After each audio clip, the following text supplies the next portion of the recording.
सावंत कुटुंबामध्ये आज खूप आनंदाचं वातावरण होतं, कारण की दामोदर सावंत हे खूप वर्षानंतर भारतात पुन्हा परत येत होते. जे तरुणपणीच पैसा कमवण्यासाठी परदेशात गेले होते, आतापर्यंत फक्त काही मोजक्या दिवसांसाठी ते भारतात येत होते. दामोदर सावंत यांचं तरुणपणाचं आता म्हातारपणात रूपांतर झालं होतं. डोक्यावरची केस देखील पांढरे झाले होते आणि आता तर ते कितीतरी आजारांनी गळासले होते. ते जेव्हा भारतातून दुबईला गेले होते, तेव्हा मुलं खूप लहान होती आणि त्यांची बायको शालिनीताईसुद्धा तरुण होत्या. त्या दामोदर सावंत यांना बोलायच्या, अहो तुम्ही इथेच कुठेतरी काम शोधा, मी तुमच्याशिवाय 10 वर्ष कसं घालवणार. शालिनीताईंच्या डोळ्यातून अश्रू वाहत होते. त्यांच्या लग्नाला फक्त 5 वर्ष झाली होती आणि मग 1 वर्षानंतर एक 2-2 वर्षांच्या अंतराने एकामागून एक अशी 4 मुलं देखील झाली होती. घराचा खर्च अचानकच इतका वाढला होता की नवऱ्याच्या पगारात घर खर्च भागवणे खूप मुश्किल झालं होतं. परंतु तरी देखील शालिनीताई खूप कष्टाने घराचा खर्च त्याच पगारात भागवत होत्या. परंतु एकदा दामोदर सावंत यांच्या मित्राने त्यांना सांगितलं की तू दुबईला जाऊन पैसे कमव. जर तुझी अशी इच्छा असेल की तुझं म्हातारपण अगदी आरामात जावं, तर मग तू दुबईत जाऊन मेहनत कर आणि पैसे घरी पाठवत जा. इकडे तुझं कुटुंब आणि त्यांचं स्वतःचं घर आणि त्यांना आवश्यक असणाऱ्या सर्व वस्तू खरेदी करतील आणि जेव्हा तू पुन्हा परत भारतात येशील तेव्हा तू तुझं आयुष्य अगदी आरामात घालवशील. तेव्हा दामोदर सावंतला देखील त्याच्या मित्राचं बोलणं योग्य वाटलं. त्यांनी विचार केला, मेहनत तर प्रत्येक ठिकाणी करायचीच आहे, परंतु भारतात मेहनतीचा इतका मोबदला कुठे मिळतो. जर बाहेर परदेशी गेलो तर खूप मेहनत करून काबाड कष्ट करून भरपूर पैसा कमवीन आणि मग त्याच पैशातून मुलांना चांगलं शिक्षण देऊ शकेल. हे त्यांचे विचार जेव्हा त्यांनी शालिनीताईला बोलून दाखवले, तेव्हा शालिनीताई त्यांच्याकडे एकटक पाहू लागल्या आणि बोलू लागल्या, तिकडे जाणं खरंच गरजेचं आहे का. आपण एवढ्या या पैशामध्ये देखील आपलं भागवत आहे ना. मी तर कधी तुमच्याकडे याबाबतीत कधीच कोणतीच तक्रार केली नाही. त्यावर दामोदर सावंत बोलू लागले, शालू जरा मुलांचा विचार कर. जर त्यांना चांगलं शिक्षण मिळालं तर त्यांचं भविष्य देखील चांगलं असेल आणि मी तर त्यांच्यासाठी तिकडे जात आहे. शालिनीताईंच्या डोळ्यातून पाणी आलं होतं. त्या बोलू लागल्या, 10 वर्षांचा काळ हा काही कमी नाही. परंतु दामोदर सावंतांनी मनातल्या मनात दुबईला जाण्याचं निश्चित केलं होतं. त्यांनी शालिनीताईंचं काही एक ऐकलं नाही आणि त्यांनी शालिनीताईंचे दागिने विकले आणि दुबईसाठी लागणारा व्हिसा बनवून घेतला. 10 वर्षात त्यांनी जे काही कमवलं ते शालिनीताईंना पाठवायचे आणि शालिनीताई देखील आपल्या नवऱ्याच्या कमाईला कधी वाया त्यांनी जाऊ दिलं नाही. त्या पैशात त्यांनी स्वतःसाठी घर विकत घेतलं. सोबतच त्या पैशाने जमीन देखील विकत घेतली. 10 वर्षानंतर जेव्हा दामोदर सावंत पुन्हा भारतात येणार होते, तेव्हा त्यांच्या मालकाला त्यांना सांगितलं होतं की तुला फक्त मी 3 दिवसांची सुट्टी देऊ शकतो. 3 दिवसानंतर तुला पुन्हा परत यावं लागेल. दामोदर सावंत जेव्हा भारतात आले तेव्हा शालिनीताई त्यांना म्हणाल्या, बस आता तुम्ही परत तिकडे जाणार नाहीत. परंतु मोठा मुलगा म्हणू लागला की मला इंजिनिअरिंगला ॲडमिशन घ्यायचं आहे. त्यासाठी लाखो रुपयांचा खर्च आहे. मुलगी देखील वयात आली होती आणि तिचं देखील काही वर्षानंतर लग्न करणं गरजेचं होतं. दामोदर सावंतने विचार केला की अजून 10 वर्ष दुबईमध्ये काबाड कष्ट केले तर परिस्थिती अजून चांगली होईल आणि मुलांच्या आर्थिक अडचणी आहेत त्या देखील आरामात दूर होतील. शालिनीताई डोळ्यातून अश्रू ढाळत होत्या. परंतु दामोदर सावंत काही थांबले नाहीत. त्यानंतर दुसऱ्यांदा जेव्हा दामोदर सावंत भारतात आले तेव्हा त्यांनी त्यांच्या मोठ्या मुलाचे आणि मुलीचे लग्न केले. मुलगा 25 वर्षांचा झाला होता तर मुलगी 23 वर्षांची झाली होती. त्यांचं लग्न जमेपर्यंत सगळं काही शालिनीताईंनीच केलं होतं. शालिनीताई आता आजारी राहू लागल्या होत्या. मुलांच्या लग्नासाठी दामोदर सावंतनी बऱ्यापैकी खर्च केले आणि मुलांचे लग्न धडाक्यात पार पाडले. तेव्हा दामोदर सावंत 1 महिन्याच्या सुट्टीवर आले होते. सर्व काही सुरळीत चालू होतं. एक दिवस दामोदर सावंत यांचा मोठा मुलगा म्हणाला, बाबा आता मला देखील व्यवसाय करायचा आहे. मी सगळीकडे माझे हातपाय मारले आहेत, परंतु मला नोकरी मिळत नाही. तेव्हा दामोदर सावंत त्याला म्हणाले, बेटा तुला काळजी करण्याची काहीच गरज नाही. तुझा बाप जिवंत असताना तू काळजी का करतोस. आणि मग त्यानंतर त्यांनी 20 लाख रुपयांचा चेक दामोदर सावंत यांनी त्यांच्या मोठ्या मुलाच्या हातात ठेवला आणि बोलू लागले, हे घे, तुला जो काही व्यवसाय करायचा आहे तो कर. तो 20 लाखांचा चेक पाहून मोठा मुलगा खूपच खुश झाला. त्याला तर त्याचे दोन्ही पाय हवेत आहे असं वाटत होतं. तो मनातल्या मनात म्हणाला, माझे वडील दुबईत इतके पैसे कमावतात, मग मला काही काम करायची काहीच गरज नाही आहे ते तर पैसे मला हवे होते म्हणून कारणं दाखवावं लागलं. आणि बाबा पण किती भोळे आहेत ना, लगेच मला 20 लाख रुपये देऊन टाकले. आता मी मस्तपैकी हनीमून एन्जॉय करणार आहे. आणि मग दुसऱ्या दिवशी त्याने बायकोसोबत बँगलोरला हनीमूनसाठी जाण्याचा प्लॅन बनवला. तो दामोदर सावंत जवळ येऊन म्हणाला, बाबा मी आणि माझी बायको हनीमूनसाठी बँगलोरला जात आहोत. फक्त 1 आठवड्यासाठी आणि मग फिरून आल्यानंतर मी माझं काम सुरू करेन. शालीनताईंची तब्येतही काही दिवसांपासून खूपच बिघडत होती. दुबईमध्ये असताना तर दामोदर सामंत शालिनीताईंबरोबर जेमतेम 2-3 मिनिटं बोलायचे. शालिनीताई जवळ खूप काही बोलायला होतं. आपल्या नवऱ्याबरोबर बोलण्यासारखं सांगण्यासारखं खूप काही होतं. परंतु शालिनीताईंच्या नवऱ्याजवळ दामोदर सामंतजवळ जणू काही काही वेळच नव्हता.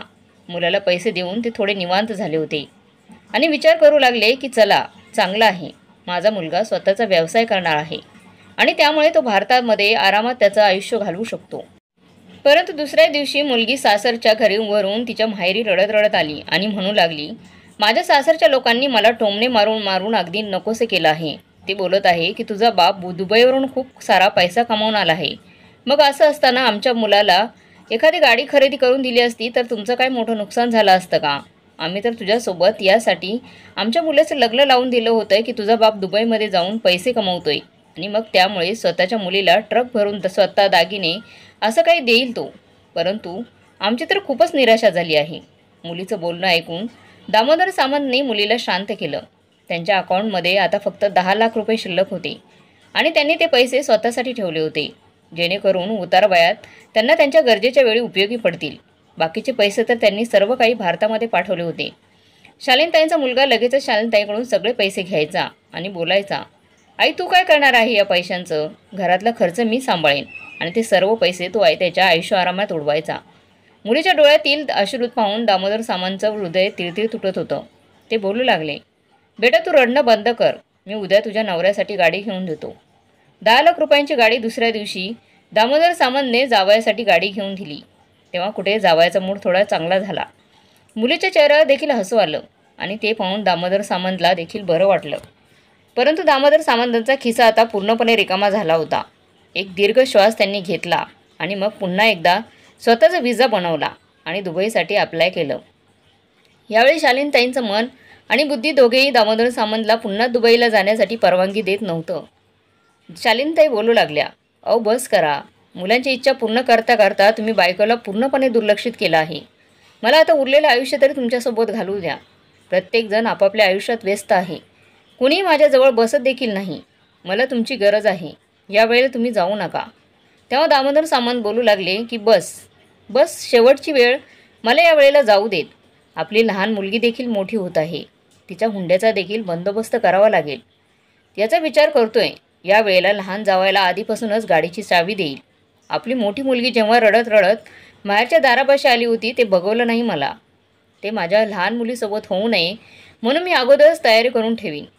शालिनीताईंनी दामोदर सामंतला मिठी मारली आणि रडू लागल्या आणि बोलू लागल्या, लग्नाच्या नावाखाली तुम्ही फक्त मला 5 वर्ष दिली आहेत. त्यानंतर तर मी फक्त एकटेपणा सहन केला आहे आणि कधीही न संपणारी प्रतीक्षा. माझ्या डोळ्यासमोरून तुम्ही निघून जाता. तुम्ही माझ्याबद्दल थोडा देखील विचार का करत नाहीत? शालिनीताई दामोदर सामंत यांना जाऊ देत नव्हत्या. परंतु तरी देखील मुलांसाठी दामोदर सामंत पुन्हा दुबईला गेले.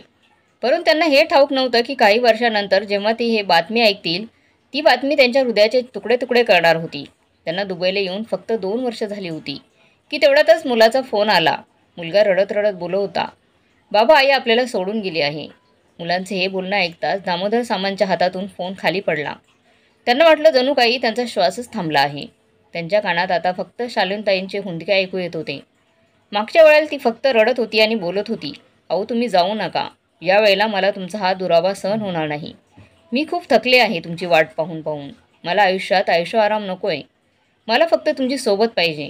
शालिनीताईंचं ते बोलणं आठवून दामोदर सामंतच्या डोळ्यातून टपटप अश्रू वाहू लागले आणि मग ते गुडघ्यावर बसून जोरजोरात रडू लागले आणि बोलू लागले, शालू मला माफ कर.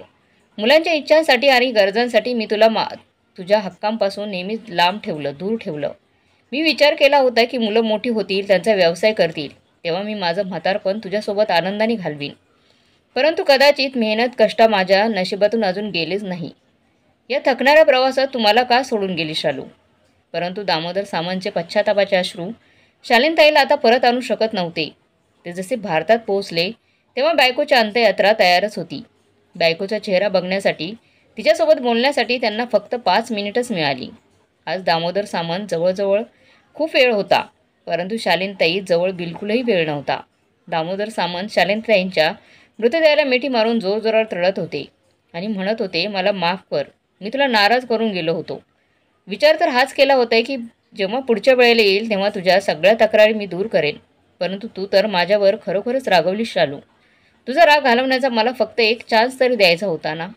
पश्चातापामुळे दामोदर सामंत अगदी तटून गेले होते. ते अबोल झाले होते आणि आता आजारी देखील पडू लागले होते. शालीनताईंच्या तेराव्यानंतर मुलगी दामोदर सामंतला मिठी मारून रडू लागली आणि बोलू लागली, बाबा, माझ्या सासरच्या लोकांनी मला आणि माझ्या नवऱ्याला घराबाहेर हाकललं आहे. जेव्हापासून माझ्या नवऱ्याची नोकरी गेली आहे, सासरच्या लोकांचा व्यवहार माझ्यासोबत खूपच बदलला आहे. मी आता कुठे जाणार? दामोदर सामंतने मुलीला धीर दिला आणि मग स्वतःच्याच घरातच मुलीला राहायला जागा दिली. तिच्यासाठी दामोदर सामंतनी घराच्या वरती 2 खोल्या आणखी बांधल्या. परंतु जावई मात्र काहीच कमवत नव्हता. तो बोलायचा की मी नोकरी करणार नाही. तो दामोदर सामंतच्या मुलीला सांगायचा की तुझ्या वडिलांना सांग की मला देखील पैसे द्या, मी व्यवसाय करेन. शेवटी या संपत्तीमध्ये तुझा देखील बरोबरीचा वाटा आहे आणि मी जे काही कमवून आणीन ते तुलाच आणून देईन.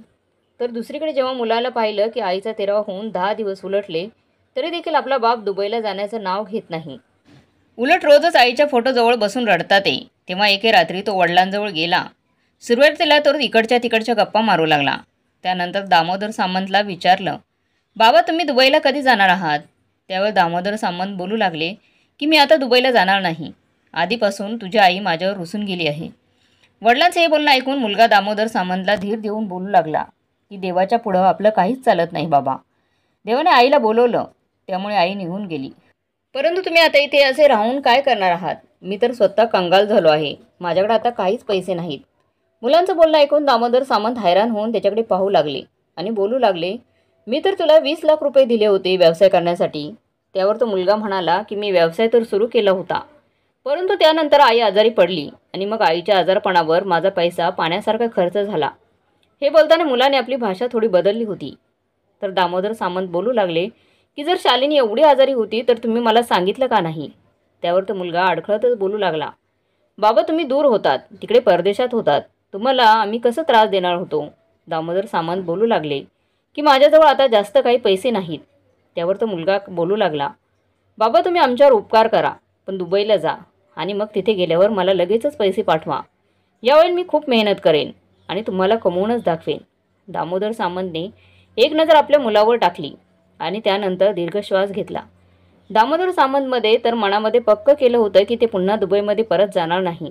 त्यांना त्या घरातून जाण्याचं मनच करत नव्हतं. ते त्यांचं उरलेलं आयुष्य त्याच घरात घालवण्याचा विचार करत होते. परंतु जेव्हा मुलाचं बोलणं ऐकलं तेव्हा ते विचारातच पडले आणि ते पूर्ण रात्र झोपू शकले नाही.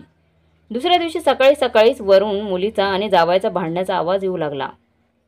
त्यांच्या भांडणाचा आवाज ऐकून दामोदर सामंतला आश्चर्य वाटलं की त्यांचा जावई त्यांच्याच घरात राहून त्यांच्या मुलीसोबत कसं काय भांडू शकतो. दामोदर सामंत हळूहळू पायऱ्या चढत वर त्यांच्या रूमच्या दिशेने जाऊ लागले.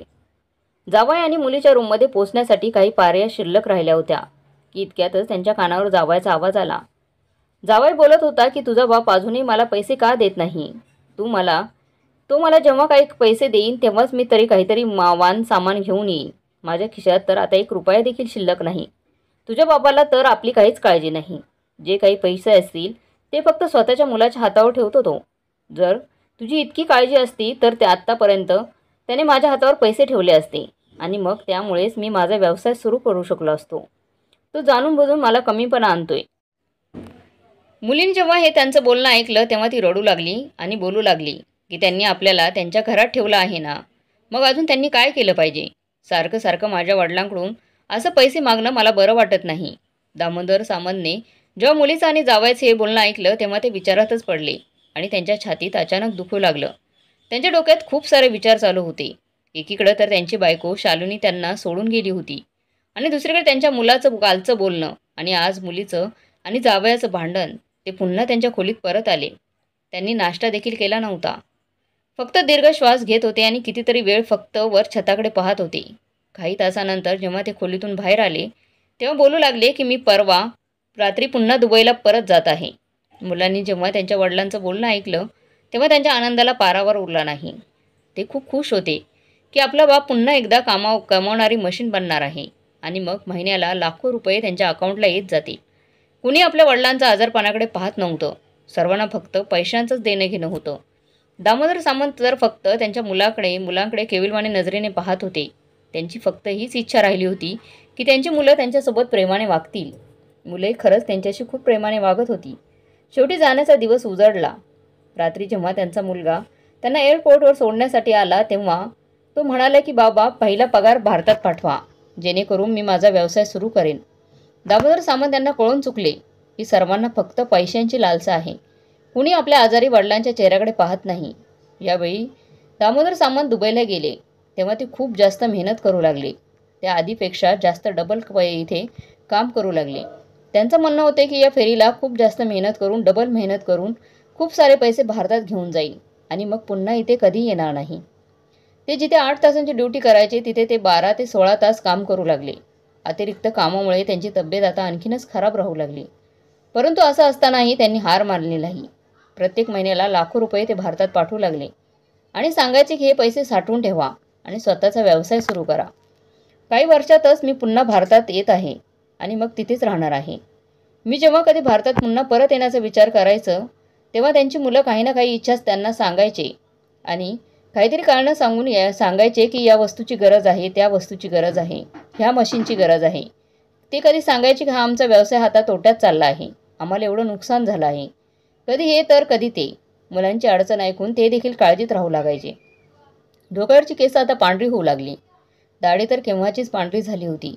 शरीरातील हाडं कमकुवत झाली होती. जेव्हा ते कधी ते बसायचे तेव्हा परत उठून उभं राहणं त्यांच्यासाठी खूप मुश्किल व्हायचं आणि जेव्हा उठून उभे राहायचे तेव्हा शरीरात खूप जास्त वेदना व्हायच्या. परंतु असं असताना देखील ते देवाचं नाव घेऊन ते दुबईमध्ये काबाड कष्ट करत राहिले, जेणेकरून त्यांच्या मुलांच्या सर्व अडचणी दूर होतील. आयुष्याचे 42 वर्ष त्यांनी दुबईत घालवले होते. 42 वर्ष त्यांनी फक्त काबाड कष्ट केले होते, किंवा आपण असं बोलू शकतो की त्यांनी ते 42 वर्ष मुलांना आराम मिळावा, मुलांची इच्छा पूर्ण व्हाव्या म्हणून वाया घालवले होते. दुबईमध्ये त्यांनी फक्त सुकी भाकरी आणि चटणी डाळ खाल्ली होती.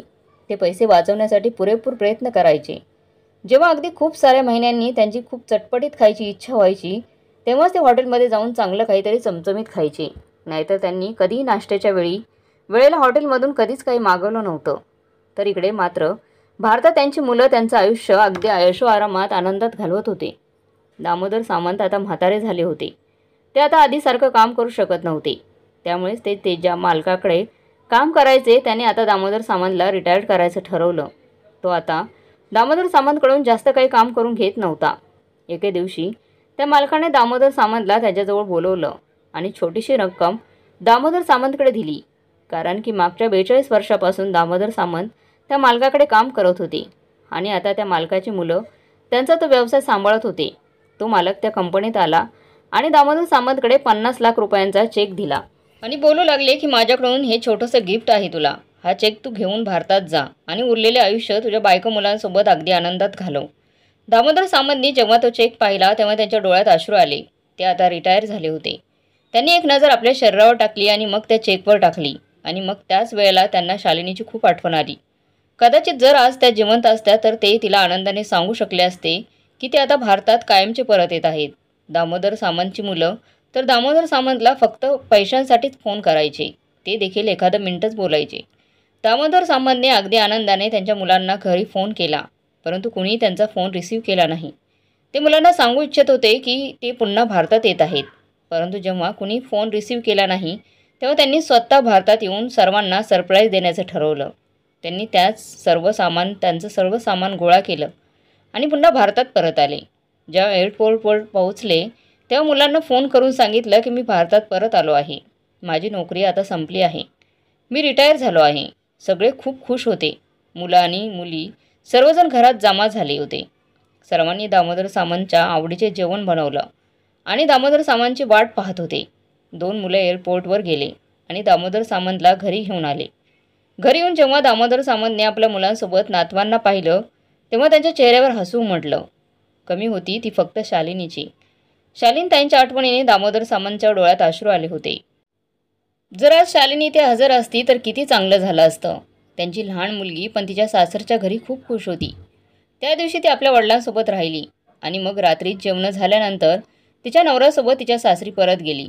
तर मोठ्या मुलीचा नवरा तिथेच एक छोटासा व्यवसाय करत होता आणि कमावत होता. मोठ्या मुलीने आपल्या वडिलांचा चांगलाच पाहुणचार केला. त्यांच्यासोबत चांगल्या छान गप्पा मारल्या. तर सोबतच मुलं देखील दामोदर सामंतसोबत गप्पा गोष्टी करण्यात कुठेच कमी पडत नव्हती. त्यांच्या मनात फक्त हेच होतं की आपला बाप आता जे काही पैसे घेऊन आला आहे ते पैसे त्या दोघांपैकी कोणाला तरी एकाला देणार होता. दोघांची देखील अशीच इच्छा होती की वडिलांनी जास्तीत जास्त रक्कम आपल्याला ह्याच्या हिस्स्याला द्यावी. दामोदर सामंतनी जेव्हा आपल्या मुलांचा पाहुणचार पाहिला तेव्हा खुश होऊन ते त्या मुलांना आशीर्वाद देऊ लागले.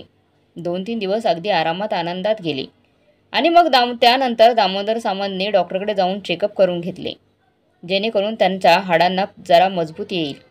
कारण की दामोदर सामंतसाठी आता हळूहळू उठणे देखील खूप कठीण होत होते. तेव्हा दामोदर सामंतची तब्येत थोडी व्यवस्थित झाली. तेव्हा त्यांनी मोठा मुलाला विचारलं, बेटा तू कुठे व्यवसाय करतोस, जरा मला दाखव तरी. मुलाने जेव्हा वडिलांचं बोलणं ऐकलं तेव्हा तो खूपच घाबरला आणि मग इकडच्या तिकडच्या गप्पा मारू लागला. जेव्हा कधी दामोदर सामंत व्यवसायाबद्दल विचारायचे तेव्हा तो मुलगा वडिलांचं बोलणं किंवा त्यांना उत्तर द्यायचं टाळायचा. दामोदर सामंतला आता नक्कीच काहीतरी गडबड आहे याची पुरेपूर कल्पना आली. एके दिवशी ते आणि त्यांची मुलगी निवांत बसून गप्पा मारत होते. मुलगी सांगू लागली, बाबा आमचं नवीन घर तयार होत आहे. आम्ही लवकरच आमच्या नवीन घरात शिफ्ट होणार आहोत आणि तुम्ही आम्हाला जे पैसे दिले होते ते देखील आम्ही तुम्हाला परत करणार आहोत. जावई देखील तिथे आला होता आणि बोलू लागला की तुमच्या आमच्यावर खूप उपकार आहेत. माझ्या स्वतःच्या घरातल्यांनी स्वतःच्या सख्या आईबापाने मला घरातून हाकललं, परंतु तुम्ही आमची खूप मदत केलीत, आमची साथ दिलीत. आता यापुढे आम्हाला तुमच्यावर ओझं म्हणून राहायचं नाही आहे. त्यांचं ते बोलणं ऐकून दामोदर सामंत त्यांना बोलू लागले की हे घर तुमचंच आहे, हे घर देखील तुमचंच आहे, स्वतःचंच घर आहे. तुमची जितकी इच्छा असेल तितक्या तुम्ही इथे राहू शकता. मी नेहमी तुमच्यासाठी हजर आहे. तेव्हा त्या मुलीने असंच गप्पा मारता मारता दामोदर सामंतला सांगितलं की मोठ्या दादाने अजूनही कोणताच व्यवसाय सुरू केला नाही. उलट या घराचा खर्च तुम्ही पाठवलेल्या पैशातूनच होतोय. दादा उगाचच वायफळ खर्च करतो.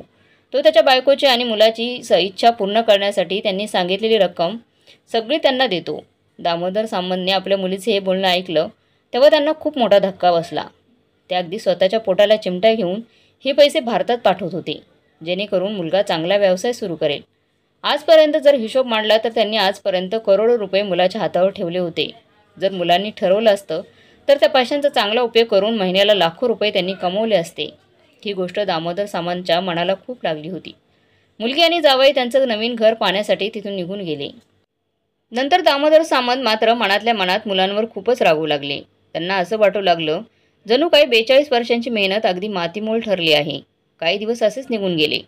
त्यानंतर एके दिवशी मोठा मुलगा दामोदर सामंतजवळ आला आणि बोलू लागला, बाबा कामामध्ये मला खूप नुकसान होत आहे आणि मला माझ्या कामगारांना पगार द्यायचा आहे. तुमच्याजवळ किती पैसे आहे ते मला द्या, जेणेकरून माझं जे नुकसान झालं आहे ते नुकसान मी त्या पैशातून भरून काढेन.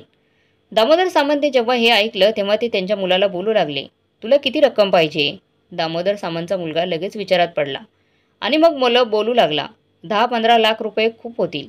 दामोदर सामंतने हे ऐकलं तेव्हा ते लगेच उठून उभे राहिले आणि बोलू लागले की माझ्याजवळ तर 1 रुपया देखील नाही. मी कुठून तुला एवढे पैसे देऊ. माझी सर्व कमाई मी तुम्हा लोकांना पाठवली होती. आता माझे हात रिकामे आहेत.